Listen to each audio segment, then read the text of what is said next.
નમસ્કાર ગુજરાત, આજના મુખ્ય સમાચારની અંદર અંબાલાલ પટેલે કહ્યું એટલે પાકું વાવાઝોડા સાથે વરસાદની રહેલી છે આગાહી। ઓક્ટોબર મહિનાની શરૂઆત સાથે એલપીજી ગેસ સિલિન્ડરના ભાવમાં થયો છે વધારો। આ મહિનામાં 21 દિવસ રહેશે બેંકો બંધ। હવે આધાર કાર્ડ અપડેટ કરવા માટે લાગશે 700 રૂપિયાનો ચાર્જ। તહેવારો નજીક આવતા વાહન ચાલકો થઈ જાજો તૈયાર, એક ભૂલથી તમારું ડ્રાઇવિંગ લાયસન્સ થઈ શકે છે સસ્પેન્ડ। તહેવારો નજીક આવતા રાશન કાર્ડ ધારકો માટે આવ્યા છે મહત્વના સમાચાર। પ્રધાનમંત્રી આવાસ યોજના અંતર્ગત હવે મળશે 1,70,000 રૂપિયા સુધીની આર્થિક સહાય। જનધન ખાતા ધારકો આપે ધ્યાન, ઓવરડ્રાફ્ટ સુવિધા અંતર્ગત મળશે 10,000 રૂપિયા। દિવાળી પહેલા ખેડૂતો માટે આવી ગઈ છે ખુશ ખબર। કૃષિ મંત્રીની સૌથી મોટી જાહેરાત, ખેડૂતોના ખાતામાં જમા થશે રૂપિયા 2,000નો 21મો હપ્તો। ભારે વરસાદના કારણે પૂરની સ્થિતિ, લીલો દુષ્કાળ જાહેર। એસબીઆઈમાં ખાતું ખોલાવવા ઉપર મળશે 3 લાખ રૂપિયા સુધીની લોન। વિદ્યાર્થીઓને મળશે હવે સ્કોલરશિપ, ખેડૂતોને મળશે 1 લાખ રૂપિયાની સબસિડી। ગુજરાતના મુખ્યમંત્રીની સૌથી મોટી જાહેરાત, પાક ધિરાણ લોન થશે માફ। ગામડામાં રહેતા લોકો માટે આવી ગઈ છે ખુશ ખબર, 2,000 રૂપિયાના બદલે 4,000 રૂપિયાનો હપ્તો ખેડૂતોના ખાતામાં જમા થશે। અને આજના સૌથી મોટા ખેડૂત ઉપયોગી સમાચાર જાણીશું આજના આ વિડીયોની અંદર। મિત્રો, દરેક સમાચાર, દરેક માહિતી જણાવીએ એ પહેલા ગુજરાતના જે પણ મિત્રો ચેનલ ઉપર જો પહેલી વાર આવ્યા હોય તો મિત્રો ખાસ કરીને વિડીયોને એક લાઇક કરી ચેનલને સબસ્ક્રાઇબ કરવાનું ભૂલતા નહીં। સાથે આજનો આ વિડીયો છે જેને અંત સુધી જોતા રહેજો। મિત્રો, અત્યારના તાજા અને નવા હવામાન સમાચાર વિશે વાત કરીએ તો હવામાન નિષ્ણાત અંબાલાલ પટેલે જણાવ્યું છે કે 4 થી લઈને 6 ઓક્ટોબરે બંગાળના ઉપસાગરમાં નવી સિસ્ટમ બનશે જેની અસર ઉત્તર પૂર્વ ભાગોમાં થશે। ગુજરાતમાં આથી હળવા વરસાદની શક્યતા છે। 7 ઓક્ટોબરથી પશ્ચિમી હવાઓમાં જોર વધતા રાજ્યમાં ચોમાસાની વિદાય થઈ શકે છે। મિત્રો, તે પછીના સમાચાર વિશે વાત કરીએ તો સપ્ટેમ્બર મહિનો પૂરો થઈ ગયો છે અને ઓક્ટોબર મહિનાની શરૂઆત થઈ ગઈ છે। આ નવા મહિનાની શરૂઆત સાથે ઘણા મોટા ફેરફારો અમલમાં આવ્યા છે જે 1 ઓક્ટોબર 2025થી અમલમાં આવ્યા છે। તેલ કંપનીઓએ એલપીજી સિલિન્ડરના ભાવમાં વધારો કરીને ગ્રાહકોને ચોંકાવી દીધા છે, જ્યારે યુપીઆઈના નિયમોમાં ફેરફાર થયા છે। આ ફેરફારોની અસર દરેક ઘર અને દરેક ખિસ્સા પર પડેલી છે। ચાલો મિત્રો જાણીએ કે 1 તારીખથી કયા નવા નિયમો છે લાગુ થઈ ચૂક્યા છે। સૌથી પહેલા મિત્રો, ગેસ સિલિન્ડરના ભાવમાં થયો છે ફેરફાર। તહેવારોની સિઝનમાં સામાન્ય લોકોને મોટો ઝટકો લાગ્યો છે। કોમર્શિયલ ગેસ સિલિન્ડર વધુ મોંઘો થયો છે। પેટ્રોલિયમ કંપનીઓએ ભાવમાં 16.50 રૂપિયા સુધીનો વધારો કર્યો છે। દિલ્હીમાં ભાવ હવે 1,580 રૂપિયાથી વધીને 1,595 રૂપિયા થઈ ગયો છે। જો કે ઘરેલું સિલિન્ડરના ભાવમાં કોઈ ફેરફાર થયો નથી। અને મિત્રો, આ ભાવ વધારો મુખ્યત્વે હોટલોમાં વપરાતા ગેસ સિલિન્ડર ઉપર જોવા મળી રહ્યો છે। મિત્રો, ત્યાં પછીના સમાચાર વિશે વાત કરીએ તો આધાર કાર્ડમાં સુધારા કે અપડેટને લઈને મહત્વના સમાચાર સામે આવ્યા છે। 1 ઓક્ટોબરથી આધાર કાર્ડને લગતી કામગીરીમાં ચાર્જ વસૂલાશે, જેમાં આધાર કાર્ડ અપડેટનો ચાર્જ 25 રૂપિયાનો। આ પહેલાં તે સેવા ફ્રીમાં હતી, તેમજ ઘર બેઠા આધાર કાર્ડની સેવા માટે 700 રૂપિયા ચૂકવવા પડશે। બાળ આધાર કાર્ડ બનાવવા માટે હવે 125 રૂપિયા ચૂકવવા પડશે। ખાસ કરીને 5 થી લઈને 17 વર્ષના બાળકોનું આધાર કાર્ડ ફ્રીમાં અપડેટ થશે। મિત્રો, ત્યાં પછીના સમાચાર વિશે વાત કરીએ તો દિવાળી પહેલા ખેડૂતો માટે આવી ગઈ છે ખુશ ખબર। પ્રધાનમંત્રી નરેન્દ્ર મોદીની અધ્યક્ષતામાં યોજાયેલી કેન્દ્રીય કેબિનેટની બેઠકમાં કઠોળનું ઉત્પાદન વધારવા અને આયાત ઘટાડવા માટે 11,000 કરોડ રૂપિયાની 6 વર્ષીય યોજનાને મંજૂરી મળી છે। આ યોજના ખાદ્ય સુરક્ષા સુનિશ્ચિત કરે છે કે ખેડૂતોની આવક વધારાશે।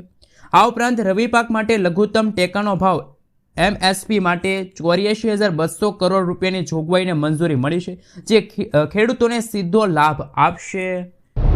મિત્રો, તે પછીના સમાચાર વિશે વાત કરીએ તો ગુજરાતમાં ખરાબ રસ્તાઓ પર મુખ્યમંત્રી નારાજ। ગુજરાતમાં પડેલા ભારે વરસાદ બાદ અનેક જગ્યાએ રસ્તાઓ તૂટી ગયા, જેના કારણે 1 વર્ષ પહેલા જ બનેલા રસ્તાઓની ગુણવત્તા પર સવાલો ઊભા થઈ રહ્યા છે। આ બાબતે મુખ્યમંત્રી ખૂબ જ નારાજ થયા છે અને તેમને જવાબદાર અધિકારીઓ સામે કડક કાર્યવાહી કરવાનો આદેશ આપ્યો છે। કેબિનેટની બેઠકમાં તેમને નવરાત્રી બાદ સમારકામ શરૂ કરવા અને ખેડૂતોને પાક નુકસાનીનું વળતર ચૂકવવા પણ સૂચનાઓ આપી છે।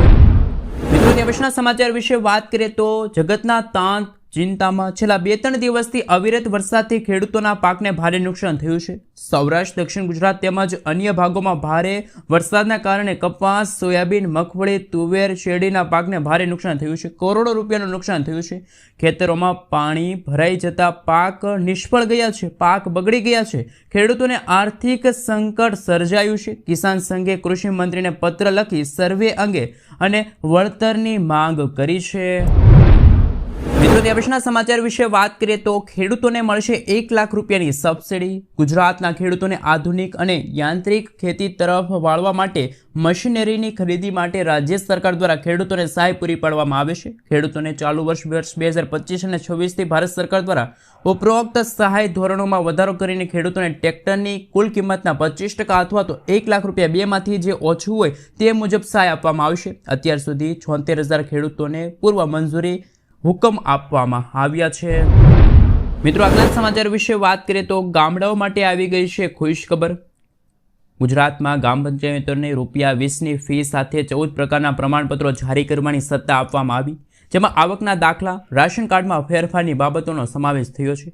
સરકારની આ પહેલથી ગ્રામીણ વિસ્તારમાં નાગરિકોને ખાસ મિત્રો દસ્તાવેજો, પ્રમાણપત્રો જેવા વગેરે રોજિંદા સેવાઓ માટે તાલુકા કે જિલ્લા કચેરીઓએ જવાની જરૂર નહીં પડે. આ સાથે તેમનો સમય અને મુસાફરી ભાડું બંને બચી જશે.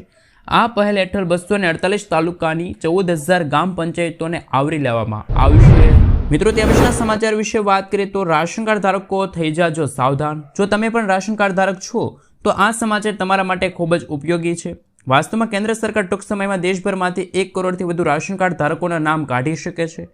રાશન કાર્ડ યોજનામાં પારદર્શિતા લાવવા અને વાસ્તવિક લાભાર્થીઓને સહાય પૂરી પાડવાના ઉદ્દેશથી આ મોટી કાર્યવાહી હાથ ધરવામાં આવી છે. મીડિયા રિપોર્ટ્સ અનુસાર ખાદ્ય અને જાહેર વિતરણ વિભાગે એવા લાભાર્થીઓની યાદી તૈયાર કરી છે જેમને સરકારી નિયમો હેઠળ મફત રાશન માટે પાત્ર ગણવામાં આવ્યા નથી.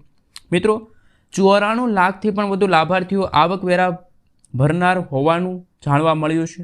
17 લાખ લોકો પાસે 4-વ્હીલર છે અને 5 લાખ લોકો કંપનીમાં ડિરેક્ટર તરીકે નોંધાયેલા છે. તેમ છતાં ખોટી રીતે રાશન કાર્ડ અંતર્ગત મફત રાશન લઈ રહ્યા છે. આપણા દરેકે દરેક એટલે કે 1 કરોડથી વધુ લોકો સામે કાર્યવાહી હાથ ધરવામાં આવશે અને આવા રાશન કાર્ડ ધારકોના રાશન કાર્ડ પણ રદ કરવામાં આવશે. મિત્રો, ત્યાં પછીના સમાચાર વિશે વાત કરીએ તો જે ખેડૂતોનું SBIમાં ખાતું હોય તો તેમને મળશે 3 લાખ રૂપિયા સુધીની લોન. જી હા દર્શક મિત્રો, ખેડૂતોને મદદ માટે કેન્દ્ર સરકાર કિસાન ક્રેડિટ કાર્ડ યોજના ચલાવી રહી છે. આ યોજના હેઠળ SBI અથવા તો અન્ય કોઈ બેંકમાં એકાઉન્ટ ખોલાવવા પર ખેડૂતોને પોસાય તેવા વ્યાજદરે 3 લાખ રૂપિયા સુધીની લોન આપવામાં આવે છે. કેન્દ્ર સરકાર આ લોન ખેડૂતોને આપશે. આ યોજના દ્વારા ખેડૂતો મહત્તમ 7% વ્યાજદરે 3 લાખ રૂપિયા સુધીની લોન લઈ શકે છે. સરકાર ટૂંક સમયમાં સમયસર લોન પરત કરનાર ખેડૂતોને વ્યાજદરમાં 3%ની છૂટ આપે છે. આ સ્કીમ હેઠળ લીધેલી લોન પર 4%ના વ્યાજ ચૂકવવું પડશે. તેમજ આ યોજનાનો લાભ 18થી લઈને 75 વર્ષના જે ખેડૂતો હોય એ લઈ શકે છે. આ યોજના હેઠળ વિવિધ પ્રકારના કૃષિ કાર્યો માટે લોન છે એ લઈ શકો છો. મિત્રો, ત્યાં પછીના સમાચાર વિશે વાત કરીએ તો સરકારે ઓક્ટોબર-ડિસેમ્બર 2025ના ક્વાર્ટર માટે નાની બચત યોજનાના વ્યાજ દરો જાહેર કર્યા. આ વ્યાજ દરોમાં કોઈ ફેરફાર કરાયો નથી. પબ્લિક પ્રોવિડેન્ટ એટલે કે PPFમાં 7.1% અને નેશનલ સેવિંગ સર્ટિફિકેટ પર 7.7% અને સિનિયર સિટીઝન સેવિંગ સ્કીમ અને સુકન્યા સમૃદ્ધિ યોજના અંતર્ગત 8.2% પર યથાવત રહેશે વ્યાજદર. આ વ્યાજદર સરકારની સમિતિની માર્ગદર્શિકા અનુસાર નક્કી કરવામાં આવ્યા છે. સરકાર 3 મહિને વ્યાજદર જાહેર કરે છે. મિત્રો, ત્યાં પછીના સમાચાર વિશે વાત કરીએ તો જાણો કઈ દરેકે ખેડૂતોના ખાતામાં જમા થશે ₹2,000નો 21મો હપ્તો અને કયા ખેડૂતોને નહીં મળે 21મો હપ્તો. પ્રધાનમંત્રી કિસાન સન્માન નિધિ યોજનાનો લાભ લેવા KYC અને આધાર સીડિંગ ફરજિયાત છે. PM કિસાન સન્માન નિધિ યોજના અંતર્ગત 2,000નો 21મો હપ્તો ખેડૂતોને KYC અને આધાર લિંક કરાવ્યા હોય તેવા ખેડૂતોને મળશે. ખેડૂત લાભાર્થીઓને આધાર અને બેંક સીડિંગના અભાવે ખાતામાં રૂપિયા જમા નહીં થાય. મહીસાગર જિલ્લામાં PM કિસાન યોજના અંતર્ગત હજારો એવા અરજદારો છે કે જેમાંથી જિલ્લાના 64,200 એવરેજ ખેડૂતોને આધાર કાર્ડ લિંક અને DBT ન થતા હપ્તા જમા નથી થતા. જિલ્લા ખેતીવાડી અધિકારીએ આધાર લિંકિંગ કરવા માટે ખેડૂતોને તાકેદારી આપી છે. મિત્રો, ત્યાં પછીના સમાચાર વિશે વાત કરીએ તો દિવાળી પહેલા ખુશખબર આવી છે. ગુજરાત સરકારે ખેડૂતોને તેમના ખરીફ પાકોના પોષક ભાવ મળે તે હેતુથી ખરીફ માર્કેટિંગ સિઝન વર્ષ 2025-26 માટે લઘુત્તમ ટેકાના ભાવે MSP ડાંગર, બાજરી, જુવાર, રાંગી, મકાઈની ખરીદીની જાહેરાત કરી. રાજ્ય સરકાર તરફથી બોનસ મળશે. બાજરી, જુવાર, રાંગીના પાકોને ઉપરાંત સરકાર દ્વારા પ્રતિ ક્વિન્ટલ 300 રૂપિયાનું બોનસ આપવામાં આવશે. નોંધણી માટે જરૂરી દસ્તાવેજો, આધાર કાર્ડની નકલ, આ સાથે મિત્રો 7, 8, 12ની નકલો છે. જો ગામ નમૂનો 12માં પાકની વાવણીમાં નોંધેલ ન હોય તો પાકની વાવણી અંગેની તલાટીના સહી સિક્કાનો દાખલો, ખેડૂતોના નામ, બેંકમાં ખાતાની વિગતો, બેંક પાસબુકની નકલ અથવા તો ચેક પણ જોઈશે. મિત્રો દેશના સમાચાર વિશે વાત કરીએ તો ટેકાના ભાવે કપાસ વેચતા ખેડૂતો માટે નોંધણીની મુદતમાં થયો વધારો. સુરેન્દ્રનગર જિલ્લામાં ખેતીવાડી અધિકારીની યાદી અનુસાર ખરીફ 2025-26 માટે MSP કપાસ વેચવા ઈચ્છતા ખેડૂતોએ કપાસ ખેડૂત મોબાઈલ એપ્લિકેશન પર નોંધણી કરાવવાની રહેશે. નોંધણી પ્રક્રિયા 1 સપ્ટેમ્બરથી 30 સપ્ટેમ્બર સુધી ખુલ્લી હતી. હવે 31 ઓક્ટોબર સુધીમાં ખેડૂતો છે એ નોંધણી કરાવી શકે છે. ખેડૂતોને વહેલી તકે નોંધણી કરી શકે એ માટે MSPનો લાભ લેવા માટે અનુરોધ છે. ત્યાર પછીના સમાચાર વિશે વાત કરીએ તો મિત્રો વાહન ચાલકો માટે આપ્યા મહત્વના સમાચાર. RTOએ ટ્રાફિક નિયમો ભંગ કરનારા લાયસન્સ રદ સસ્પેન્ડ કરી શકે છે. જેમાં મિત્રો ડ્રાઇવિંગ છે, ઓવર સ્પીડિંગ છે, હેલ્મેટ વગર બાઇક ચલાવવું અથવા તો ટ્રાફિક સિગ્નલ તોડવું જેવા ગુનાઓમાં લાયસન્સ છે એ રદ થશે. ગંભીર કે વારંવાર કાયદાઓનો ભંગ કરવા માટે 6 મહિના કે તેથી કાયમી સસ્પેન્ડ થઈ શકે છે. ડ્રાઇવિંગ લાયસન્સ સસ્પેન્ડ થયા પછી લાયસન્સ પૂર્ણ પ્રાપ્તિ અને RTOની કચેરી અથવા તો કોર્ટની મંજૂરી છે વાહન ચાલકોએ લેવી પડશે. તો RTOએ કેટલા દિવસ સુધી ડ્રાઇવિંગ લાયસન્સ સસ્પેન્ડ કરી શકે છે? 3 મહિના સુધી છે મિત્રો ડ્રાઇવિંગ લાયસન્સ સસ્પેન્ડ થઈ શકે છે. મિત્રો ત્યાર પછીના સમાચાર વિશે વાત કરીએ તો મહત્વના સમાચાર સામે આવી રહ્યા છે. 21 દિવસ બેંકો બંધ રહેશે. ખાસ કરી મિત્રો બેંક ધારકો આપે ધ્યાન. ઓક્ટોબર મહિનો તહેવારો અને રજાઓથી ભરેલો છે.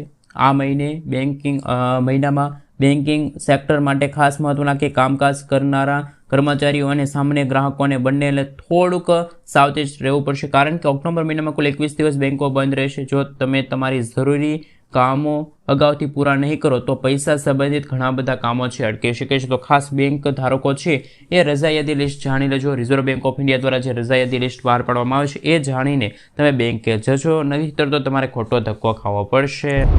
મિત્રો ત્યાં પછીના સમાચાર વિશે વાત કરીએ તો મહત્વના સમાચાર સામે આવી રહ્યા છે. શું પાક ધિરાણ લોન માફ થઈ શકે છે? કારણ કે મિત્રો ગુજરાતના દરેક ખેડૂતો હંમેશા ખેતી માટે પૈસાની જરૂર પડે છે અને ખેડૂતો હંમેશા બેંકો પાસેથી બેંક લોન લેતા હોય છે. ગુજરાતના દરેક ખેડૂતો પાક ધિરાણ લોનને લઈને આવે મહત્વના સમાચાર. મિત્રો ખેડૂતોએ લીધેલી જે બેંકમાંથી લોન છે એ લોનની નવા જૂની કરવા, ખેડૂતો પાસેથી કેશ પેમેન્ટ માંગવાના બદલે ડાયરેક્ટ બેંકમાંથી ઓટો રિન્યૂ કરી આપવામાં આવે તેવી માંગ ખેડૂતો કરી રહ્યા છે. મિત્રો આપણે જણાવી દઈએ તો ખેડૂતો પોતાના બેંકના વ્યાજના પૈસા ભરવા માટે વ્યાજેથી પૈસા લાવીને બેંકનું વ્યાજ ભરે છે, જેથી ખેડૂતોને થોડીક રાહત આપવામાં આવે તેવી માંગ અત્યારે ખેડૂત સંઘ દ્વારા કરવામાં આવી છે. આ સાથે ખેડૂતો પાક ધિરાણ લોન અને દેવા માફીને લઈને સમાચાર સામે આવ્યા છે. પણ ખેડૂતોના દેવા માફ અને પાક ધિરાણમાં રાહત આપવામાં આવતી નથી. મિત્રો અત્યારે મોંઘા બિયારણો છે, ભારે વરસાદ પડે છે, વાવાઝોડા આવે છે. ખાસ મિત્રો કુદરતી આફતોના કારણે ખેડૂતોના પાક નુકસાન થાય છે. ખેડૂતોની જમીનનું પણ ધોવાણ થતું હોય છે. અતિવૃષ્ટિ સર્જાય છે, જેથી ખેડૂતોને ભારે નુકસાન થાય. તો મિત્રો તમારું શું કહેવું છે? આગામી દિવસોમાં શું ગુજરાતના ખેડૂતોની પણ બેંક લોન માફ થવી જોઈએ કે ના થવી જોઈએ? નીચે કોમેન્ટ બોક્સમાં જણાવી આપજો. મિત્રો તે પછીના સમાચાર વિશે વાત કરીએ તો પ્રધાનમંત્રી જનધન યોજનામાં તમે ખાતું ખોલાવ્યું હોય તો બેલેન્સ નથી તો પણ તમને મળશે હવે પૈસા.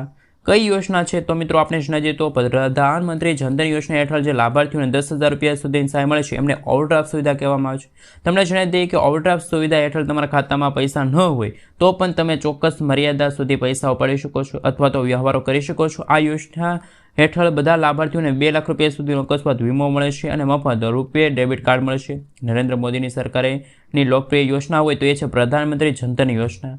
આ યોજનાને અત્યાર સુધીમાં 11 વર્ષ પૂર્ણ થયા. 11મા વર્ષે આ યોજના હેઠળ ખોલાવવામાં આવેલા ખાતાઓની સંખ્યા વધીને 56 કરોડ થઈ ગઈ. તે જ સમયે ખાતાઓમાં 2.68 લાખ કરોડ રૂપિયા જમા હતા. આ યોજના હેઠળ ખાતા ધારકોને મોટી સુવિધા મળે છે અને આ સુવિધામાંની એક સુવિધા છે ઓવરડ્રાફ્ટ સુવિધા.